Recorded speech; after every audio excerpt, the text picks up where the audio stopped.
Hey everybody, I want to make a video today for those of you that have an ls400. Okay,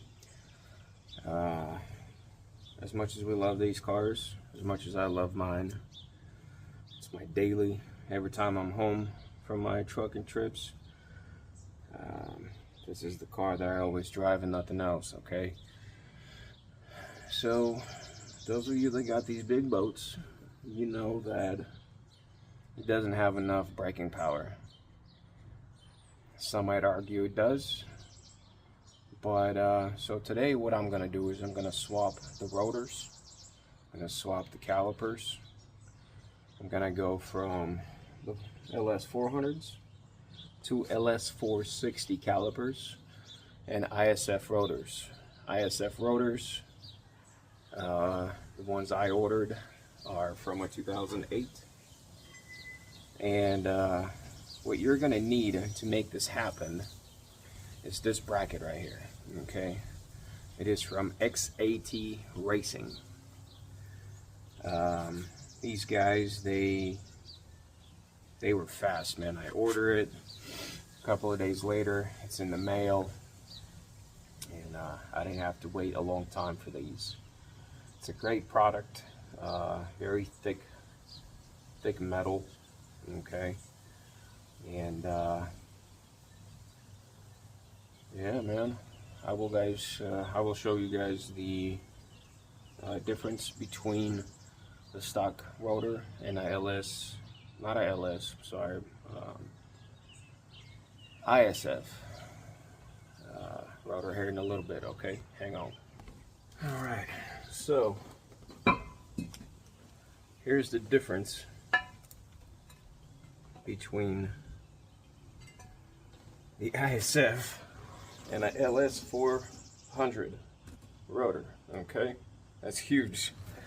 All right, so this is you, and this is the guy she told you not to worry about.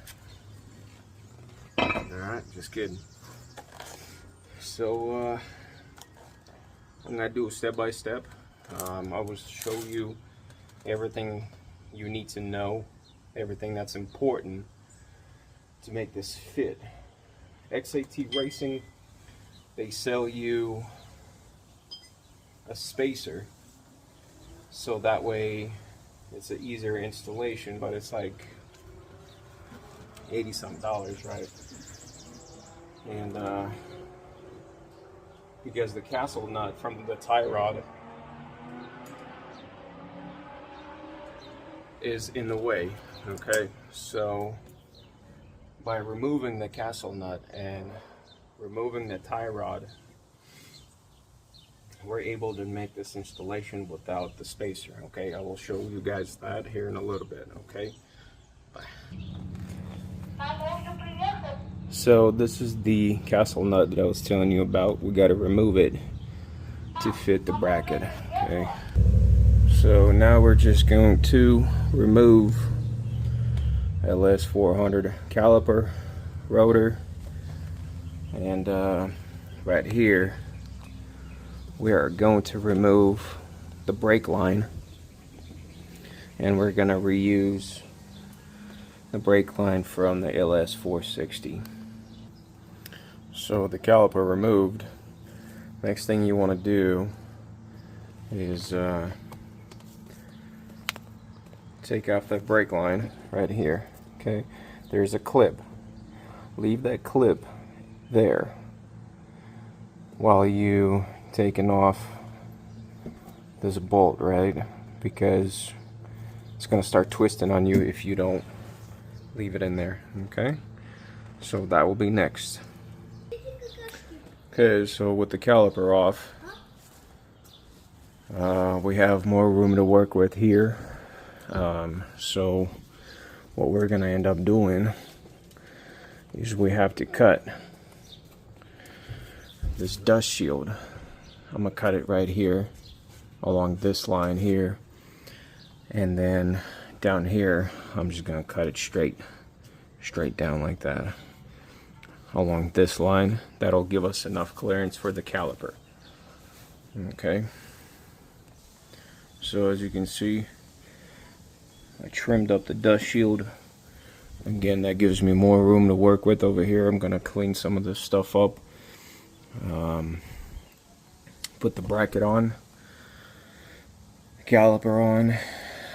Well, first the rotor's gonna go. Check your bearings while you're here. They seem pretty good. Okay, and then the rotor, and then you're almost done. So what I came to a stop, I had to go get me a tool. This is the tie rod removal tool. You're gonna need it. Okay, spray some WD-40 in there, whatever you can to lube it up on the inside, because it's most likely corroded. Okay, so once that's off, the next will be the bracket. Okay, so here's the bracket. The bracket's gonna go behind here with these provided bolts by XAT. There's a bunch of hardware that they provide you with to make this happen. Okay,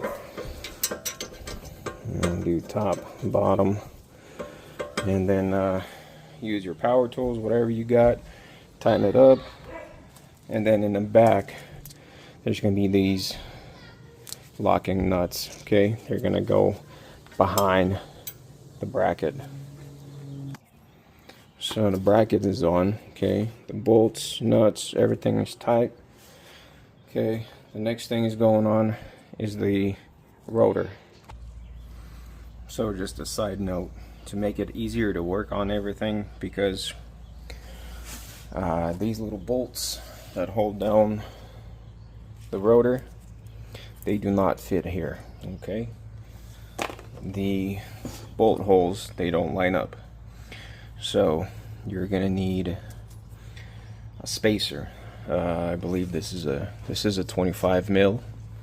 Okay, just tighten it down a little bit to make it easier to work with, and then put on your caliper. So now you also have a brake sensor here that comes with the 460 calipers, so you're going to reuse it, because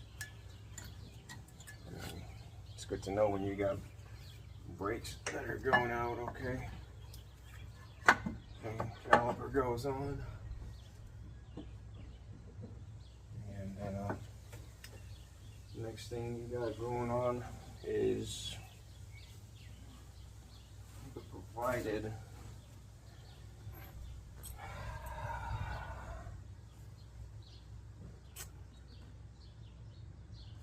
hardware, which I put somewhere and now I can't seem to find it. I'll be right back. Alright, found the hardware.